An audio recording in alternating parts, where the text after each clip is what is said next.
Hello people, welcome back to one more mini vlog in my channel. So videos upload చేసి చాలా రోజులైతే అయిపోయింది కదా. సో లాస్ట్ వీడియోలో పెట్టాను కదా మా రెడ్ మిల్లీ ట్రిప్కి వెళ్ళామని. ఇది వచ్చేసి పార్ట్ 2 అనమాట. మేము జలతరంగిణి వాటర్ ఫాల్స్ దగ్గర ఎంజాయ్ చేసిన తర్వాత సో మంచి ప్లేస్ చూసుకుని ఫుడ్ తినడానికి అయితే ఆగాము. మేము అక్కడ మారేడుమిల్లో ఫుడ్ అయితే కొనుక్కోలేదు, ఇంటి నుంచి ప్రిపేర్ చేసుకుని వెళ్ళాము. ఒక్కొక్కరు ఒక్కొక్క ఐటమ్ అయితే తీసుకొచ్చారు. Like chicken curry, vegetable biryani, paneer curry, chicken biryani, raita, sambar, gulab jamun and నేను చికెన్ జాయింట్స్ ఫ్రై అయితే తీసుకుని వెళ్ళాను. చాలా చాలా బాగుండింది.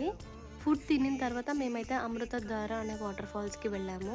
చాలా కిందకైతే నడవాల్సి ఉంటుందన్నమాట, చాలా వాకింగ్ ఉంటుంది. But at the end water fall చూసిన తర్వాత అదంతా పోతుంది. చాలా బాగా ఎంజాయ్ చేసాం మేమైతే. కొన్ని ఫొటోస్ అండ్ వీడియోస్ కూడా క్లిక్ చేసుకున్నాము మా కొలీగ్స్ తోటి. One of the memorable trip అని చెప్పొచ్చు. That's all for this menu vlog. Thank you for watching. Bye.